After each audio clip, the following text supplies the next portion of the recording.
창세기 12장 4절로 9절에 있는 말씀입니다. 신약성경 15페이지입니다. 창세기 12장 4절로 9절에 있는 말씀, 우리 이 시간 한 절씩 교독하도록 하겠습니다. 이에 아브라함이 여호와의 말씀을 따라갔고 롯도 그와 함께 갔으며 아브라함이 하란을 떠날 때 75세였더라. 아브라함이 그의 아내 사라와 조카 롯과 하란에서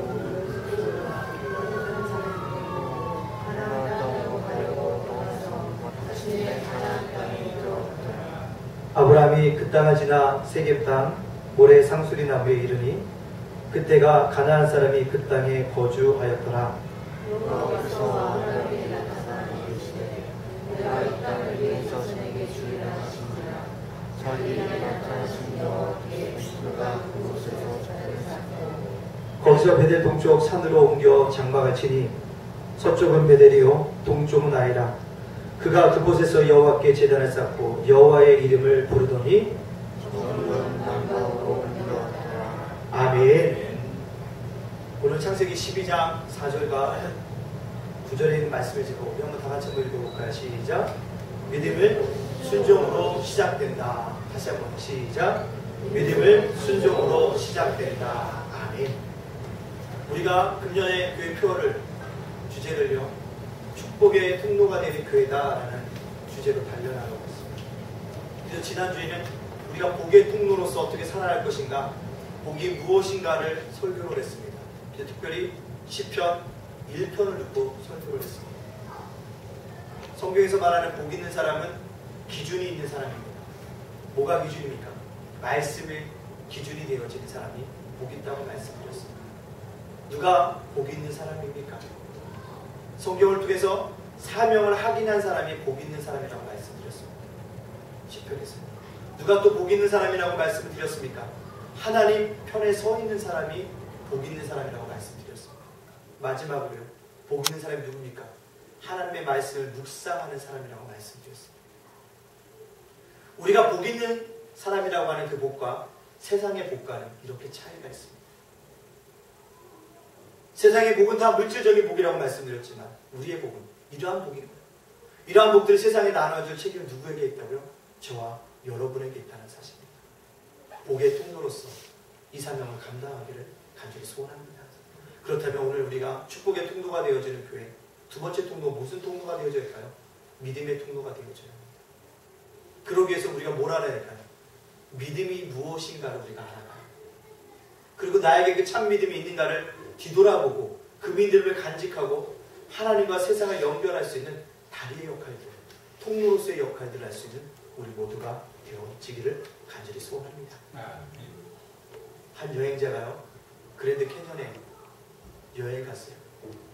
근데 그랜드 캐년 그 모서리에 그만 가다가 어떻게 됐을까요?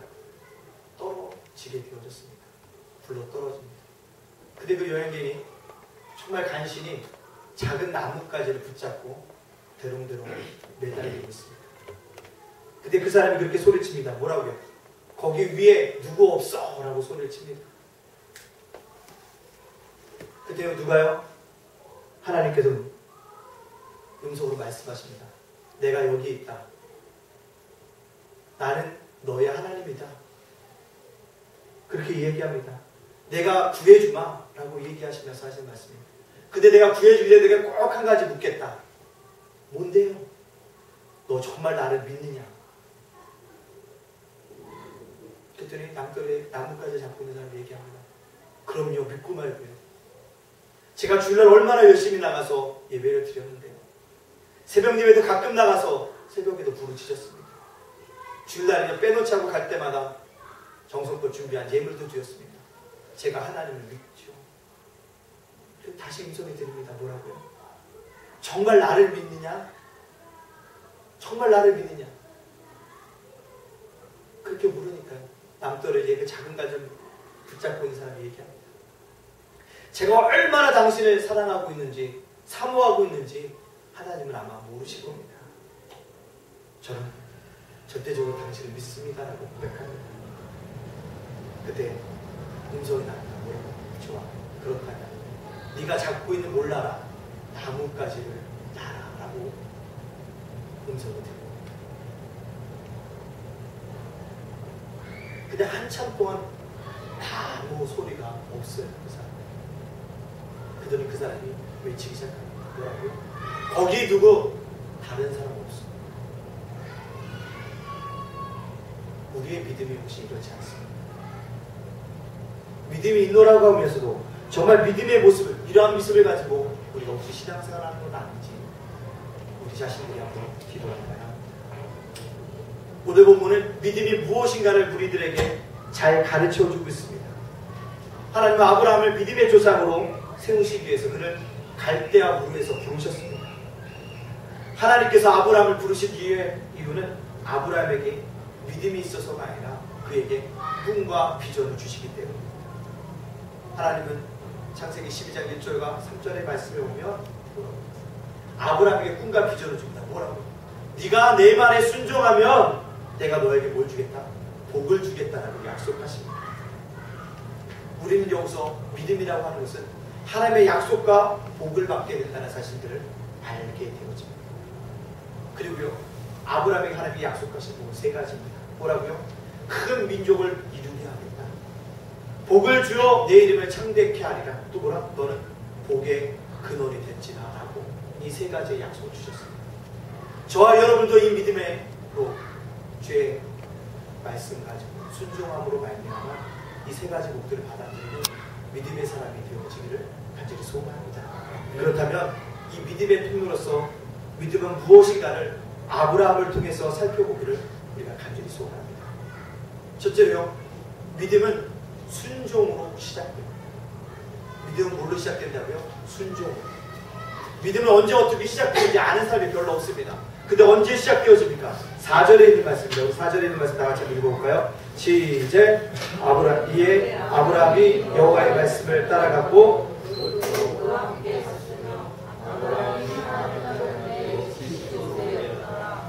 아멘. 다시 한번 읽겠습니다. 시작. 이에 아브라함이 여호와의 말씀을 따라갔고 롯도 그와 함께 갔으며 아브라함이 하란을 떠날 때 75세였더라. 아멘. 이 말씀 속에서 참된 믿음은 하나님의 말씀을 쫓아 순종하는 순간부터 생깁니다. 어느 날 하나님이 갈대아 우르에 있는 아브라함에게 나타나셨습니다. 그리고 말씀하셨습니다. 갈대아 우르를 떠나서 내가 너에게 지시한 땅으로 가라. 그래서 놀랍게도 그전에는요, 아브라함이 한 번도 하나님을 만난 적도 없고 하나님의 음성을 들은 적도 없습니다. 하나님을 경험한 적도 없었습니다. 근데 어느 날 갑자기 오셔서 그 말씀을 선포합니다.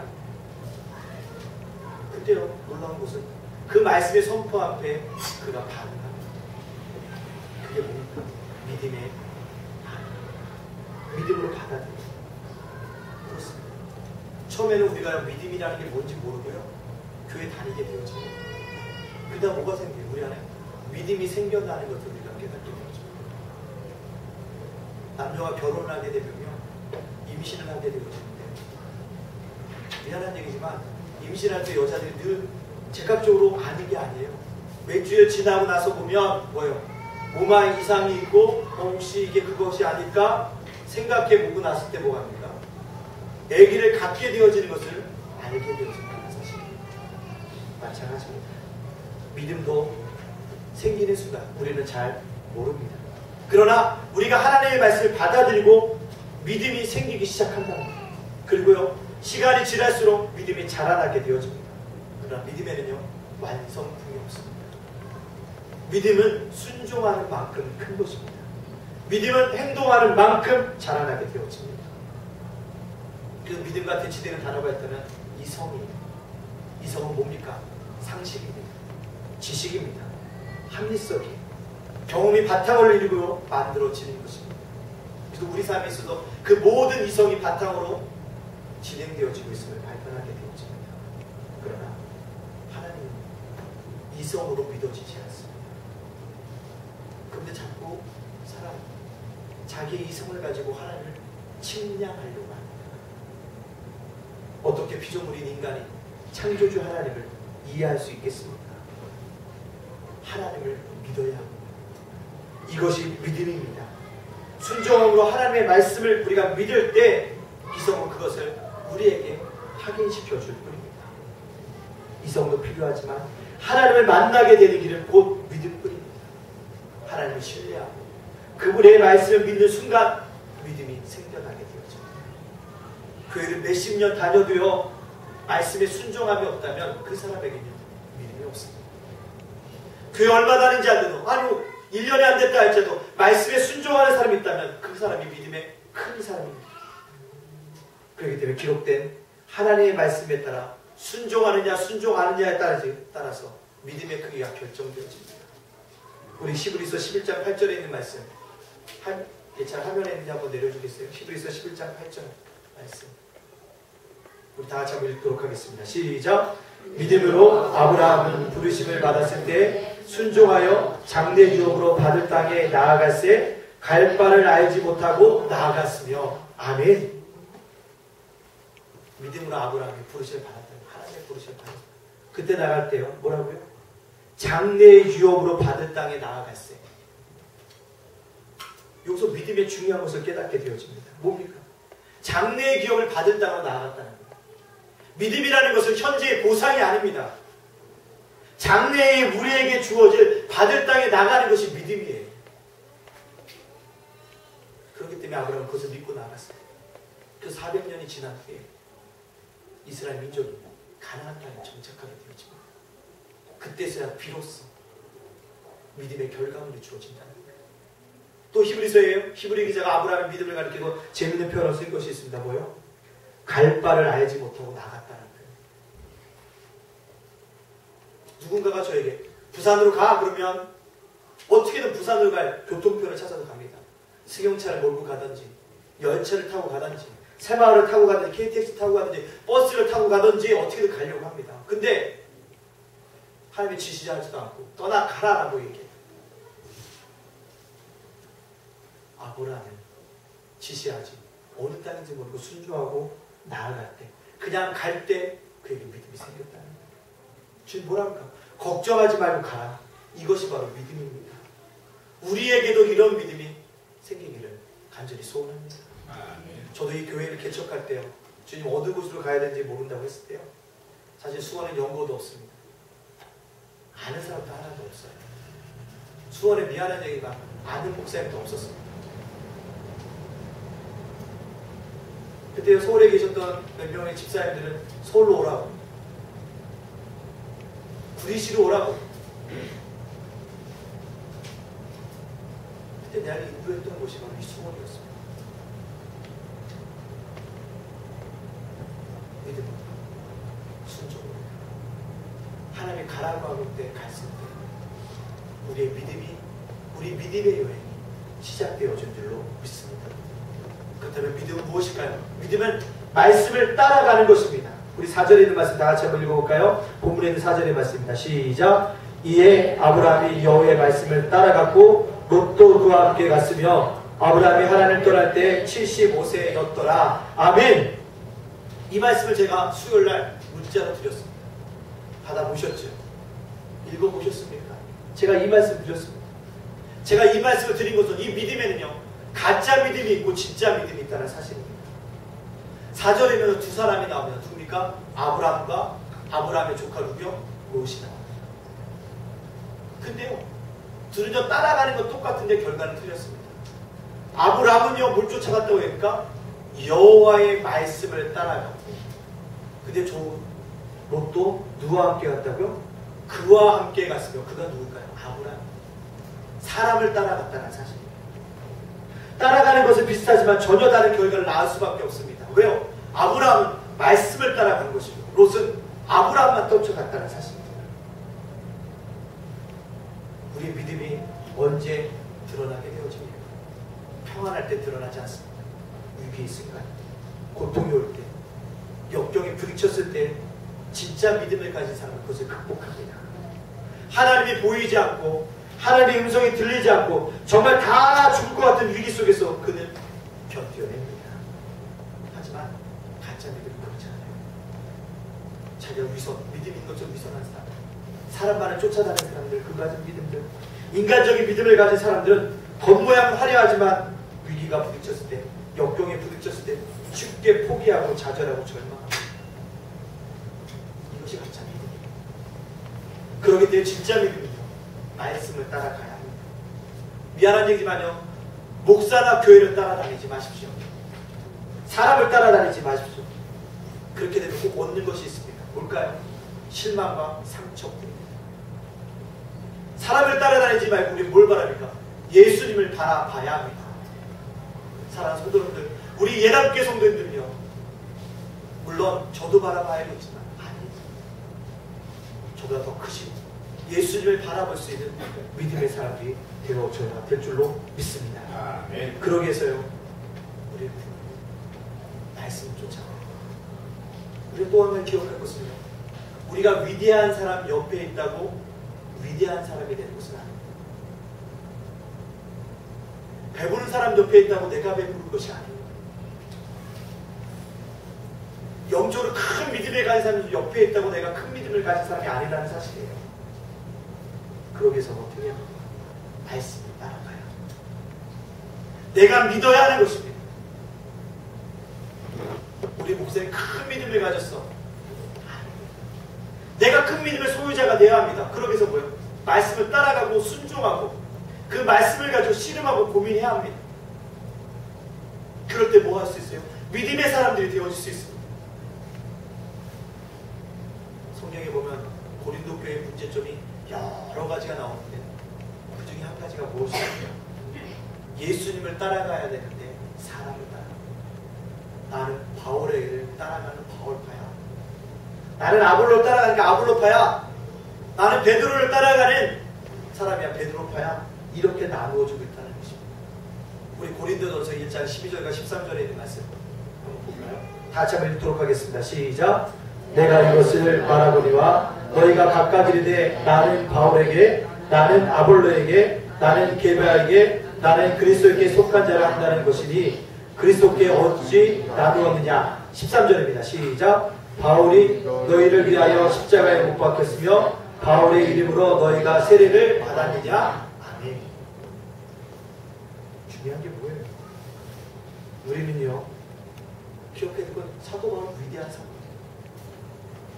베드로요, 복음의 열정이 엄청난 사람입니다. 그리고요, 아볼로는 성경 연구를 너무 잘한 사람이고, 그들이 위대한 사도가 된 이유가 무엇입니까? 복음의 열정을 가지고 복음을 증거하는 이유가 무엇입니까? 뜨거운 마음을 가지고 성경을 연구하는 이유가 무엇입니까? 사람을 쫓아간 것이 아니라 뭘요? 말씀을 쫓아간, 예수님을 쫓아갔다는 거죠. 그렇기 때문에 그들은 어떤 사람이 됐다는 거예요? 성경을 연구하는 아름다운 사람, 복음의 열정에 힘있게 증거하는 복음 전파자, 위대한 사도로서 이름을 남기게 되어졌다는 사실입니다. 사랑하는 성도 여러분들, 그렇기 때문에 큰 교회를 다닌다고요? 큰 믿음을 가진 사람은 아니라는 것을 알아요. 작은 교회를 다녀도 큰 믿음을 소유할 수가 있습니다. 누구를 바라보면요? 예수님을 바라보고. 그리고 뭘 쫓아가면요? 하나님의 말씀을 따라가면 우리들 안에게는 믿음의 큰 사람들이 되어줄 줄로 믿습니다. 금년 안에 우리가 믿음의 품으로 살아가기 원합니까? 말씀을 더 깊이 읽으세요. 말씀을 묵상하십시오. 말씀 속에서 여러분의 인생을 찾아가십시오. 고민되어지십니까? 걱정, 근심, 염려하지 말고요. 말씀을 읽으세요. 거기에 참다운 길이 있습니다. 말씀과 씨름하는 사람에게는 하나님이 믿음을 주실 것이고 그 말씀을 따라갈 때 큰 믿음의 사람으로 하나님 여러분들을 만들어 주실 줄로 믿습니다. 세 번째로요. 믿음은요. 끝까지 포기하지 않는 것입니다. 끝까지 뭐 하지 않는다고요? 포기하지 않는 것이다. 우리 4절에 있는 말씀 다 같이 한번 읽어볼까요? 시작. 이에 아브라함이 여호와의 말씀을 따라갔고 롯도 그와 함께 갔으며 아브라함이 하나님을 떠날 때 75세였더라. 아멘. 자, 이 본문을 공부하다 보니까 문자를 참 묵상하다 보니까 재밌어요. 아브라함이요 어디에서 부르심을 받았어요? 갈대아 우르에서 부르심을 받았습니다. 근데 4절 끝에 보면요 뭐라고 합니까? 하란을 떠날 때 그가 몇 세였다고요? 75세였다. 아니 왜 갈대아 우르를 떠날 때 75세가 아니고 하란을 떠날 때가 75세였을까? 이런 의문점이 저에게 들더라고요. 성경을 살펴보니까요. 이미 그 전에 아브라함은 하나님의 말씀을 받고 떠난 거예요. 75세 전에 떠난 거예요. 우리 창세기 11장 31절과 32절에 있는 말씀, 우리 한번 두 절인데요. 계속적으로 화면에 있는 대로 읽어보세요. 창세기 11장 31절과 32절. 우리 다 같이 한번 읽겠습니다. 시작. 데레가 그 아들 아브라함과 하란의 아들이 그의 손자 롯과 그의 며느리 아브라함의 아내 사리를 데리고 갈대인의 우르를 떠나 가나안 땅으로 가가자 하나니 하란에 이르러 거기 거류하였으며 데란의 나이가 25세가 되어 205세가 되어 하란에서 죽었더라. 아멘. 이 말씀 보면 갈대 우르를 떠날 때 아브라함만 떠난 게 아니에요. 아브라함의 아버지 누구도 떠났어요? 데라도 떠났어요. 조카 롯도 떠났습니다. 아브라함의 아내 누구도 떠났다고? 사례도 떠났습니다. 떠나봅니다. 온 가족이 순종해서 갑니다. 그들의 목적지가 어디입니까? 가나안 땅입니다. 근데 문제는 가나안 땅으로 가는데 자기들이 살기에 너무 좋은 땅을 발견합니다. 그 땅이 어딜까요? 하란. 그래서 뭐라고 얘기합니까? 오늘 말씀 속에 가나안 땅으로 가고자 하더니 하란에 이르러 거기 거류하였으며 라는 것입니다. 도중에 가나안 땅을 가는 것을 포기했다. 그래서 거한 땅이 어디라고요? 하란을 가는 거죠. 저희가 고속도로를 가끔 운전하다 보면 피곤할 때 쉬는 것이 어디예요? 휴게소입니다. 그리고 꼭 화장실이 급하면 쉬는 게 어디예요? 휴게소. 휴게소를 들어갈 때 내가 여기 살아야지라고 하면서 들어가는 사람은 없다는 거예요. 아브라함도 처음에 그렇게 생각합니다. 잠시 머물다 갈 것이라고 생각했습니다. 그런데요, 아버지 대란이 틀렸다. 난 이곳에서 살고 싶다. 갈대 우르보다 여기 훨씬 좋아. 가나안은 내가 가보진 않았지만 여기보다 훨씬 좋을지 몰라. 난 여기가 좋아. 처음에는 뭡니까? 아브라함도 대란을 이길 수가 없을 경우에 순종합니다. 근데 그의 마음속에 하나님 지시한 땅이 아닌데 가나안 땅으로 가라고 말씀하셨던, 지시한 땅으로 가라고 말씀하셨던 그 마음속에 갈등이 시작되어집니다. 아브라함은 하나님 종착역이 아닌 것을 알았어요. 여러 가지 주변 환경 때문에 떠나지 못하고 하란에 머물렀습니다. 그러나 아브라함은 기도한 끝에 아버지 테라를 떠나기로 결심합니다. 그리고 그 하란을 떠나서 믿음의 여행을 계속하기를 결정합니다. 그때 그의 나이가 몇 세였다고요? 75세였다는 사실입니다. 아버지 때는 물론 하란에서 몇 년을 더 살았습니까? 60년을 더 살다가 205세가 되어 죽었다고 성경이 이야기하고 있습니다. 여기서 얻는 교훈이 있습니다. 무엇입니까? 믿음이라는 것은 도중하차하면 안 된다는 거예요. 잠깐은 쉴 수 있습니다. 그러나 도중하차는 믿음을 이루지 못합니다. 신앙생활은 마라톤과 같아요. 계속 달려가야 합니다. 쉬면 안 됩니다. 도중하차하면 안 됩니다. 포기하면 안 됩니다. 뒤돌아봐서는 안 됩니다. 그 길을 뭐합니까? 계속적으로 걸어가야 합니다. 그것이 믿음. 여러분 때도 여러분들 믿음을 가지고 살아갈 때 뒤돌아보게 하는 것이 있습니까? 끊어버려야 합니다.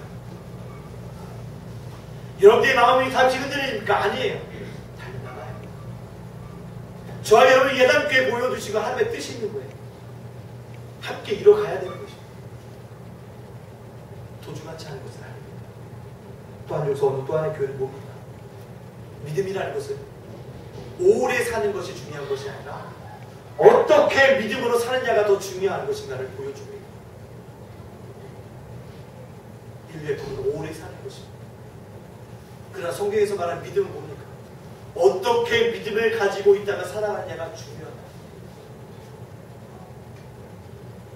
아브라함은 75세에 다시 믿음의 여행을 출발합니다.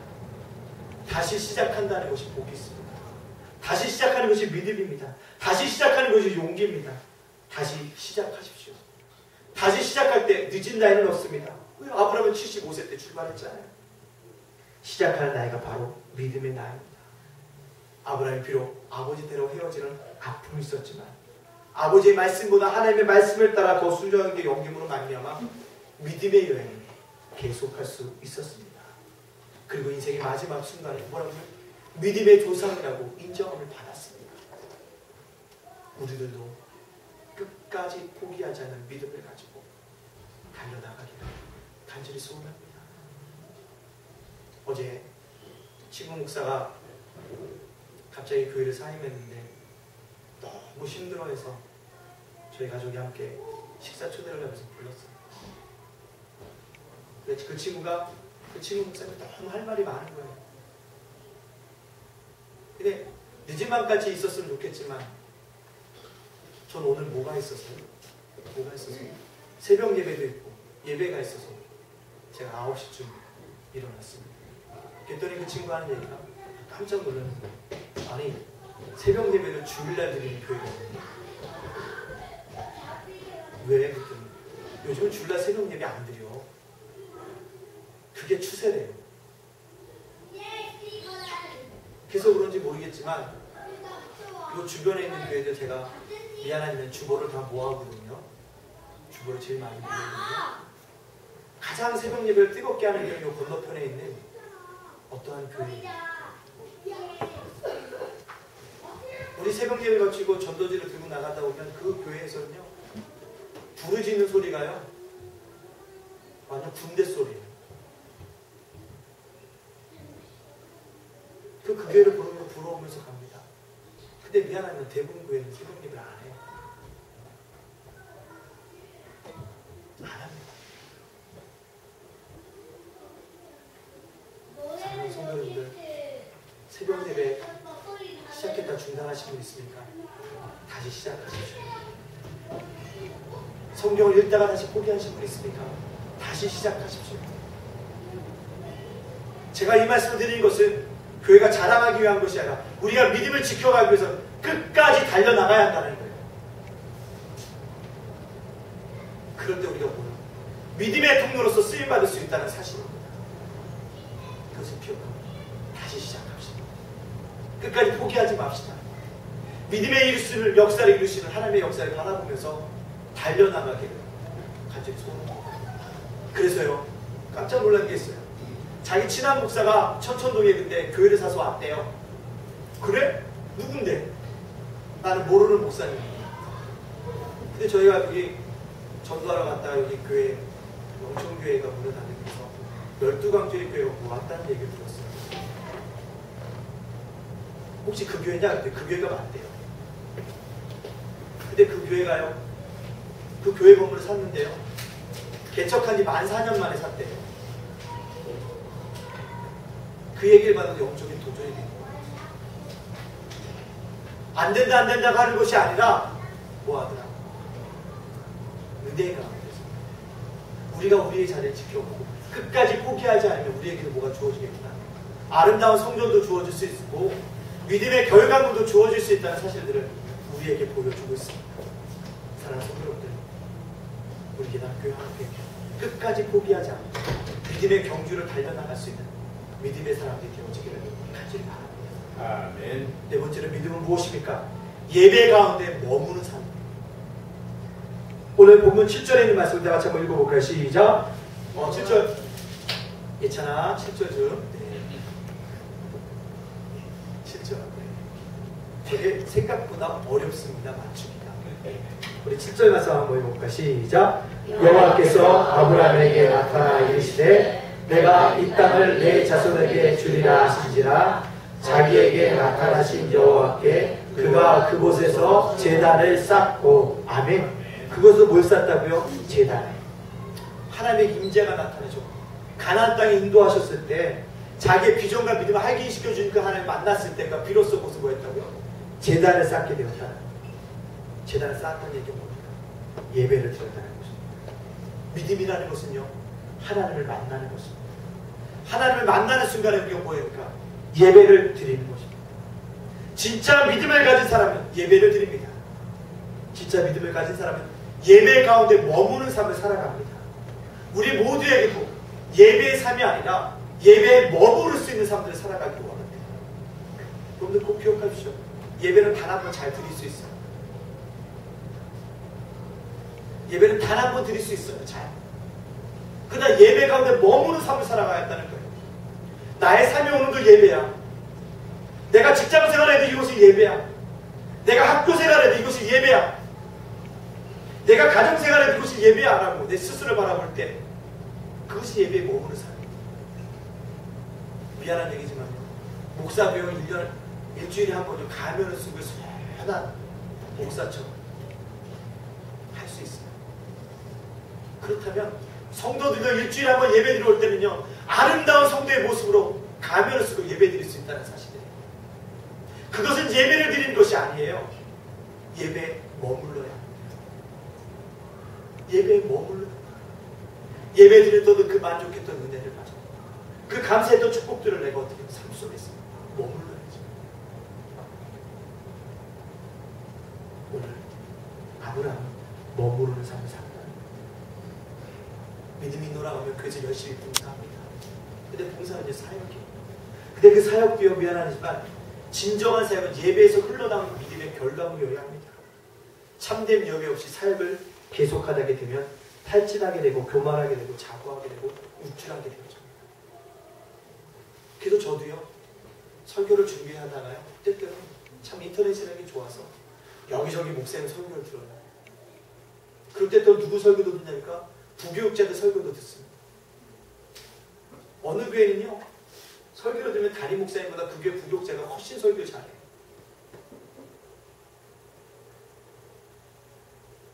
내 안에 도전이 되었지. 그런 것이라는 거예요.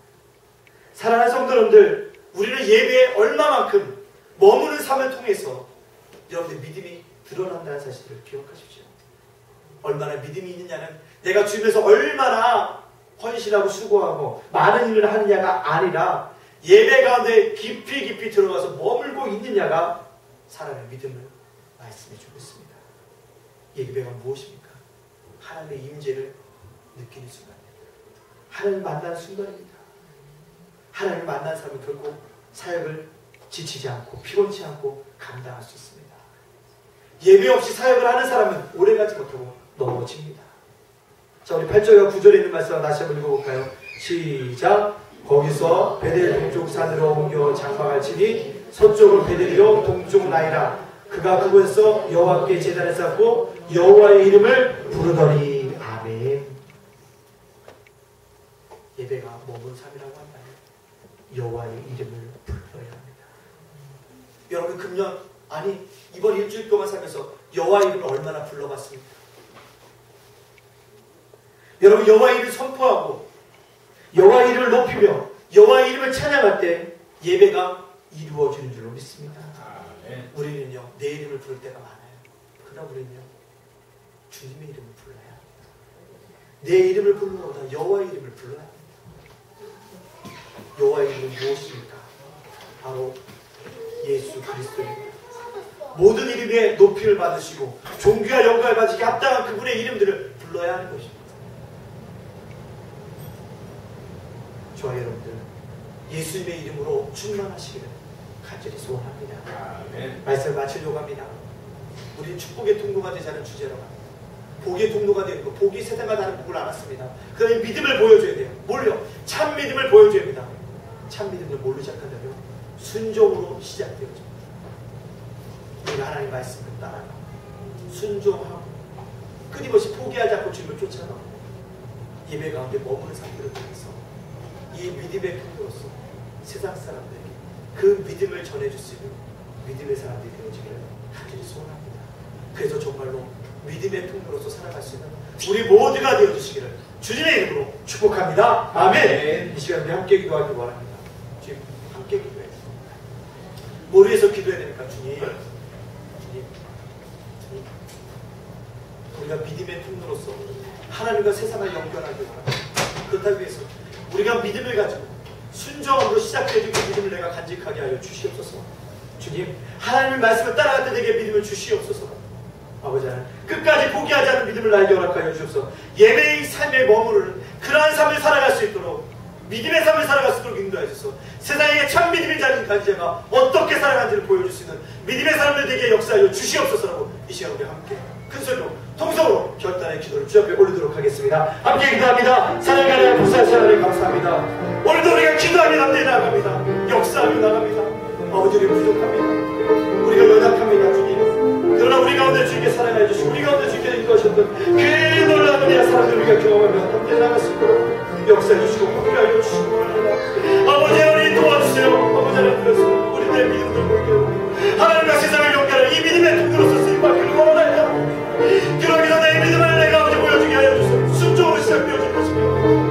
주님 순종하게 하여 주세요. 순종하지 않으면 내가 믿음이 없는 것입니다. 순종하게 하여 주시고 말씀을 따라갈 수 있도록 역사하여 주소서.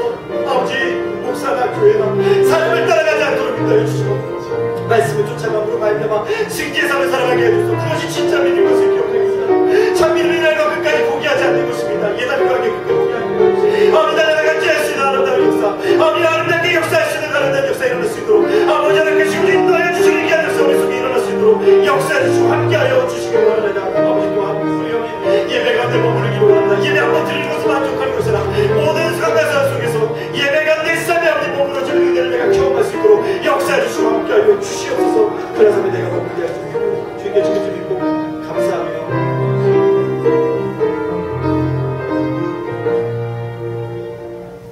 두 번째로 기도할 것은요, 주여 날마다 부흥하고 전도하고 성교하는 교회가 되게 하여 주옵소서. 이남교회 날마다 부흥하고 전도하고 성교하는 교회가 되게 하옵소서 하고 이제 우리 주님 앞에 간절하게 통성으로 기도하며 나아가도록 하겠습니다. 사랑하는 감사합니다.